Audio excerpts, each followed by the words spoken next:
Assalamualaikum warahmatullahi wabarakatuh. Kami dari kelompok 6. Di sini kami akan melakukan podcast bersama saya, Antika Sari, dan rekan saya, Indira Puspasari. Langsung saja untuk bagian yang pertama itu, di sini kami akan melakukan podcast bertemakan memahami strategi sistem pengendalian. Nah, yang ingin saya tanyakan itu mengenai strategi sistem pengendalian itu, apa sih yang dimaksud dengan strategi? Bisa Saudari Indira jelaskan? Baik, terima kasih. Sebelumnya, apa yang dimaksud dengan strategi? Nah, strategi itu sendiri adalah rencana-rencana untuk mencapai tujuan organisasi. Nah, di mana yang memberikan konteks luas, yang mana seseorang dapat mengevaluasi keoptimalan. Nah, unsur-unsur sistem ini, sistem kendali manajemen ini, strateginya berbeda, membutuhkan prioritas tugas. Nah, faktor sukses kunci serta skill dan perspektif dan perilaku yang berbeda. Nah, jadi rancangan sistem pengendalian harus terus memperhatikan apakah perilaku yang disebabkan oleh sistem adalah satu hal yang atau disebut juga dengan call for by the strategy. Mungkin itu saja. Oke, berarti strategi tadi adalah rencana-rencana untuk mencapai suatu tujuan organisasi ya, Saudari Indira. Oke, Ya, selanjutnya yang ingin saya tanyakan itu, apa sih tujuan dari memahami strategi pengendalian manajemen ini? Bisa Saudari Indira jelaskan? Baiklah, kalau untuk tujuan dari kita memahami strategi pengendalian manajemen ini, yang pertama itu ada tujuan profitabilitas. Nah, di mana kapasitas perusahaan menghasilkan laba. Nah, yang kedua itu ada memaksimalkan nilai pemegang saham. Dan yang ketiga ada risiko. Dan ada juga probabilitas ini berarti terdapat kemauan perusahaan untuk mengambil risiko. Nah, profitabilitas ini merupakan salah satu pengukuran bagi kinerja suatu perusahaan, di mana profitabilitas ini suatu perusahaan tuh dapat menunjukkan kemampuan suatu perusahaan di mana dalam menghasilkan laba selama periode tertentu pada tingkat penjualannya, aset dan modal saham tertentu. Nah, profitabilitas ini merupakan suatu perusahaan dapat dinilai melalui berbagai cara. Nah, tergantung juga pada laba dan aktiva atau modal yang akan diperbandingkan satu dengan yang lainnya, atau bisa disebut juga dengan komparatif. Nah, selanjutnya itu ada juga memaksimalkan nilai pemegang saham, di mana dapat pernah saya baca itu pada tahun 1980-an dan 1990-an ada istilah yang dinamakan nilai pemegang saham atau shareholder value, di mana sering muncul dalam literatur bisnis. Nah, konsepnya ini adalah pada intinya itu tujuan yang semestinya bagi sebuah perusahaan yang mencari laba memaksimalkan nilai pemegang saham. Akan tetapi juga diyakini bahwa mencapai tingkat laba yang memuaskan cara yang lebih baik dalam menetapkan tujuan perusahaan. Nah, selanjutnya itu kalau pada risiko, itu tingkat pengembangan risiko sangat bervariasi, tergantung lagi pada kepribadian atas masing-masing individu di jajaran manajemen. Nah, selanjutnya itu tadi ada pendekatan multiple atau stakeholder. Nah, di sini itu ada suatu organisasi yang terlibat atau melibatkan dalam tiga jenis pasar, yaitu seperti pasar modal atau capital market, terus ada pasar produk, dan ada pasar faktor. Nah, di mana sebuah perusahaan mencari dana melalui pasar modal atau capital market tadi, para pemegang saham publik merupakan konstitusi yang sangat penting. Nah, perusahaan menjual barang dan jasa di pasar produk. Nah, dan juga di mana para konsumenlah yang menjadi konstitusinya. Oke, terima kasih Indira. Berarti tujuan dari memahami strategi ini yang pertama itu tujuan probabilitas, dan lalu yang kedua memaksimalkan nilai pemegang saham, dan yang ketiga itu adalah risiko. Nah, yang saya ingin tanyakan itu selanjutnya, strategi apa sih yang ada di dalam sistem pengendalian manajemen ini? Bisa Saudari Indira jelaskan? Oh, oke, baiklah. Kalau di dalam sistem pengendalian manajemen ini kan ada strateginya. Nah, terdapat tuh ada yang pertama ada strategi level korporasi, di mana strategi korporat ini mengenai keberadaan di tengah-tengah bauran bisnis yang tepat. Nah, analisis strategi ini tingkat korporat menghasilkan keputusan yang melibatkan bisnis yang akan ditambah, bisnis yang akan dipertahankan, dan bisnis yang akan ditekankan. Dan juga bisnis yang akan dikurangi perhatiannya, dan bisnis yang divestasi atau dijual. Nah, selanjutnya itu yang kedua ada strategi level unit bisnis, di mana persaingan antar perusahaan dengan diversifikasi tidak berlangsung pada tingkat korporat. Sebaliknya juga unit bisnis dalam satu perusahaan bersaing dengan unit bisnis dalam perusahaan lain. Seperti contohnya tuh unit bisnis P dan G Pampers dan unit perusahaan lainnya itu Kimberly Charles Hughes Unit. Nah, kantor korporat dari perusahaan dengan diverifikasikan tidak menghasilkan laba dari dirinya sendiri, melainkan pendapatan dihasilkan dan biaya ditanggung dalam unit-unit bisnis tersebut. Mungkin itu saja jawaban dari saya. Oke, kan tadi udah dijelaskan nih. Yang ingin saya tanyakan itu pada tingkat korporat, adakah dimensi yang paling signifikan di mana konteks strategi berbeda, yang di mana tingkat dan jenis diverifikasi yang dilakukan oleh perusahaan-perusahaan yang berbeda? Nah, bagaimana itu, Saudari Indira? Baiklah, mungkin saya mencoba menjawab. Mungkin perusahaan-perusahaan dengan industri tunggal seperti single industry firms itu salah satu sumbu dalam tampilan di bawah tingkat diversifikasi berhubungan dengan jumlah industri di mana perusahaan tersebut beroperasi. Nah, pada satu ekstrim, perusahaan mungkin memiliki komitmen total pada satu industri. Nah, selanjutnya itu perusahaan dengan diversifikasi, yang di mana tidak berhubungan atau konglomerasi. Eh, di sini tuh kayak perusahaan berpartisipasi dalam bisnis yang beragam yang tidak saling terkait antar produk yang dihasilkan. Nah, misalkannya itu seperti usaha perkebunan, eh, asuransi, manufaktur, bank, perdagangan, peternakan, hotel, dan lain sebagainya. Nah, selanjutnya itu ada perusahaan yang dengan diversifikasi berhubungan. Nah, kelompok lain terdiri dari perusahaan yang beroperasi dalam sejumlah industri dan bisnisnya saling berhubungan satu sama lain melalui sinergi operasi, di mana perusahaan tersebut bisa sebagai perusahaan dengan diversifikasi yang berhubungan. Selanjutnya itu ada kompetensi inti dan diversifikasi korporat, di mana bahwasannya kita dapat melihat rata-rata perusahaan dengan diversifikasi berhubungan mencapai kinerja tertinggi, perusahaan dengan industri tunggal mencapai kinerja terbaik kedua, dan perusahaan dengan diversifikasi yang tidak berhubungan tidak mencapai kinerja baik dalam jangka waktu panjang. Nah, selanjutnya itu ada implikasi dari desain sistem pengendalian strategi korporat. Nah, ini merupakan satu rangkaian dari strategi industri tunggal di ujung spektrum dan diversifikasi yang tidak berhubungan di ujung lain, atau diversifikasi yang berhubungan ada di tengah spektrum tersebut. Mungkin itu saja jawaban dari saya. Oke, nah yang ingin saya tanyakan selanjutnya itu, coba tolong jelaskan dua pendekatan analitis untuk mengembangkan keunggulan kompetitif yang superior. Nah, yaitu yang pertama itu ada analisis industri atau eh, dan juga yang kedua itu ada analisis rantai nilai. Nah, bisa Saudara Indira jelaskan dua pendekatan tersebut?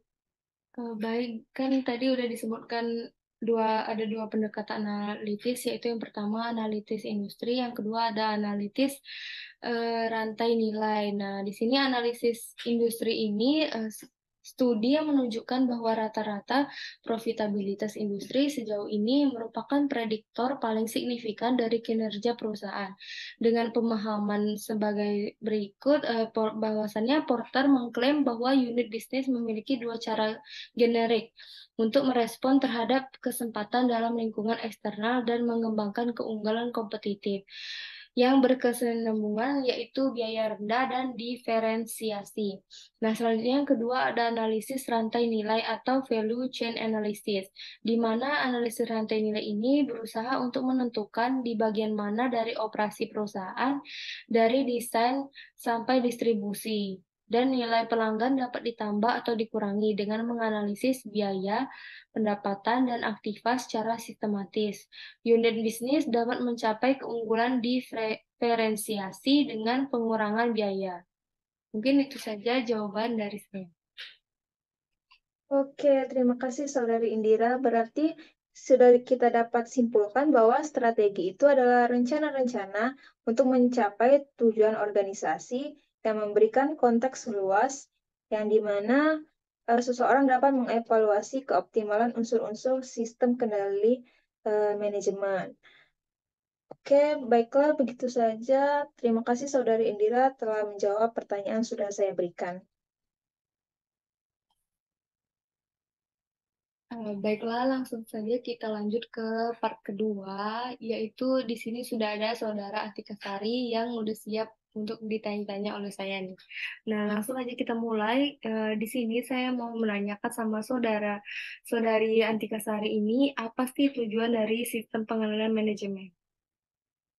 Oke, untuk tujuan dari sistem pengendalian manajemen itu sendiri adalah untuk memastikan sejauh mungkin tingkat keselarasan tujuan yang tinggi.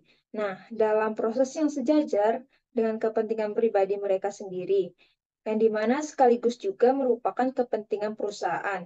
Nah, manajemen senior menginginkan agar organisasi mencapai tujuan organisasi. Tetapi anggota individual organisasi mempunyai tujuan pribadi yang masing-masing tidak selalu konsisten dengan tujuan organisasi tersebut. Begitu, Saudari Indira. Baiklah, mungkin terima kasih udah jelasin nih apa aja tujuan dari sistem pengenalan manajemen. Nah, selanjutnya itu saya ini pernah dengar nih ada faktor-faktor informal yang terdapat di sistem pengenalan manajemen. Nah, bisa tolong Saudari Antika sebutkan nggak apa saja sih faktor-faktor informal yang mempengaruhi keselarasan dari tujuan sistem pengenalan manajemen? Ehm, Oke, untuk faktor eksternalnya itu ada norma-norma mengenai perilaku yang diharapkan dalam masyarakat. Nah, yang dimana organisasi menjadi bagiannya.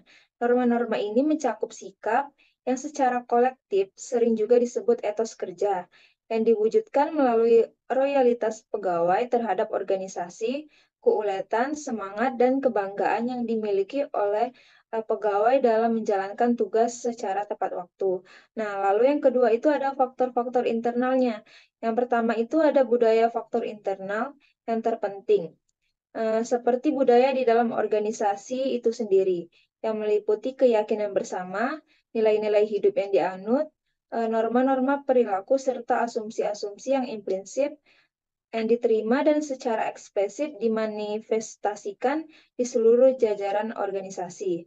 Nah, lalu yang kedua ada gaya manajemen faktor internal yang barangkali memiliki dampak yang paling kuat. Nah, lalu yang ketiga itu ada organisasi informal, garis-garis dalam bagan organisasi yang menggambarkan hubungan-hubungan formal, yaitu pemegang otoritas resmi dan bertanggung jawab dari setiap manajer.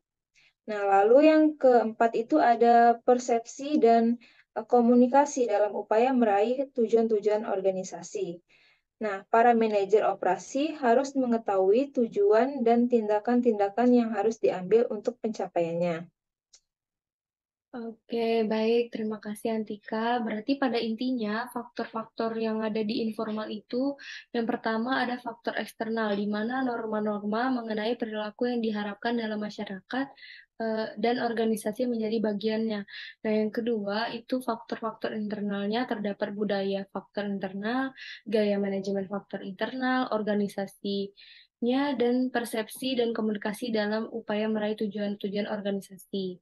Nah, tadi kan udah disebutkan tuh apa saja faktor-faktor informalnya. Mungkin untuk pertanyaan selanjutnya, di pengelolaan manajemen ini kan juga terdapat sistem yang bersifat formalnya. Apa saja sih sistemnya? Boleh tolong dijelaskan kepada saudari Antika. Sistem ini bisa diklarifikasikan ke dalam dua jenis. Nah, yang pertama itu sistem pengendalian manajemen itu sendiri, dan yang kedua ada aturan-aturannya. Nah, aturan-aturan ini yang pertama itu kita menggunakan istilah aturan-aturan sebagai seperangkat tulisan yang memuat semua jenis instruksi dan pengendalian. Termasuk di dalamnya itu adalah instruksi-instruksi jabatan, pembagian kerja, prosedur standar operasi, dan panduan maupun tuntunan-tuntunan etis. Nah, lalu yang kedua itu ada proses kendali secara formal. Suatu perencanaan strategi akan melaksanakan tujuan dan strategi organisasi. Nah, seluruh informasi yang tersedia ini dipergunakan untuk membuat perencanaan. Nah, perencanaan strategi tersebut ini kemudian dikonversi menjadi anggaran tahunan yang fokusnya itu pada pendapatan belanja yang direncanakan untuk masing-masing pusat tanggung jawab. Begitu. Oke, baiklah. Terima kasih Antika sudah menyebutkan apa saja yang di informal dan apa saja yang di formal. Nah, lanjut aja ke topik selanjutnya. Di dalam organisasi kan tentunya terdapat jenis-jenis organisasi. Nah, bisa tuh tolong dari Antika jelaskan jenis-jenis organisasinya itu apa saja. Nah, untuk jenis tersebut itu dikelompokkan ke dalam tiga kategori umum. Nah, yang pertama itu struktur fungsional, yang dimana di dalamnya itu setiap manajer bertanggung jawab atas fungsi-fungsi yang terspesialisasikan seperti produksi dan pemasaran.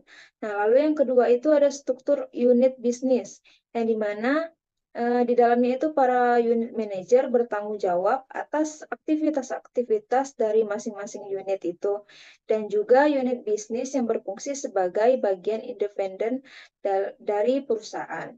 Nah, lalu itu yang ketiga itu ada struktur matris, yang dimana di dalamnya itu terdapat unit-unit fungsional yang memiliki tanggung jawab ganda. Nah, seperti itu penjelasan dari Oh, saya. oke. Baik, terima kasih. Berarti di jenis-jenis organisasi tadi terdapat ada yang pertama struktur fungsional. Nah, yang kedua itu ada struktur unit bisnis. Dan yang ketiga ada struktur matriks. Berarti dapat disimpulkan bahwasannya jenis-jenis organisasi itu dikelompokkan ke dalam tiga kategori umum. Nah, baiklah. Nah, kan gini di organisasi pernah tuh terdengar namanya fungsi kontroler. Nah, fungsi kontroler ini sendiri kan sebenarnya di banyak organisasi, jabatan maupun di orangnya itu kan disebut dengan si CFO. Nah, Chief Financial Officer. Nah, kontroler ini nih biasanya menjalankan fungsi-fungsi. Nah, apa saja sih fungsi-fungsi dari kontroler tersebut? Nah, untuk fungsi-fungsinya itu terdapat yang pertama itu merancang dan mengoperasikan informasi serta sistem pengendalian. Lalu yang kedua itu menyiapkan pernyataan keuangan dan laporan keuangan. Nah, termasuk juga pengembalian pajak kepada para pemegang saham dan juga pihak-pihak eksternal lainnya. Lalu yang ketiga itu menyiapkan dan menganalisis laporan kinerja, menginterpretasikan laporan-laporan ini kepada para manajer, lalu menganalisis program dan proposal-proposal anggaran dari berbagai segmen perusahaan, serta mengkonsolidasikannya ke dalam anggaran tahunan secara keseluruhan. Nah, lalu yang keempat itu melakukan supervisi audit internal dan mencatat prosedur-prosedur pengendalian untuk menjamin validitas informasi, menetapkan pengamanan yang memadai terhadap pencurian dan juga kecurigaan, serta menjalankan audit operasional. Nah, lalu yang kelima itu mengembangkan personel dalam organisasi pengendalian dan juga berpartisipasi dalam pendidikan personel manajemen dalam kaitannya dengan fungsi pengendalian. Baiklah, mungkin itu saja jawaban dari Antika. Apa pertanyaan-pertanyaan saya juga sudah saya lontarkan. Terima kasih kepada Antika, Saudari Antika Sari yang telah menjawab pertanyaan-pertanyaan.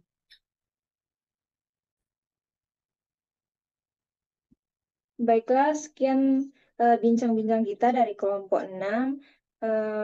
Mohon maaf apabila ada kesalahan kata dari kami dan kepada Allah kami mohon ampun. Wassalamualaikum warahmatullahi wabarakatuh.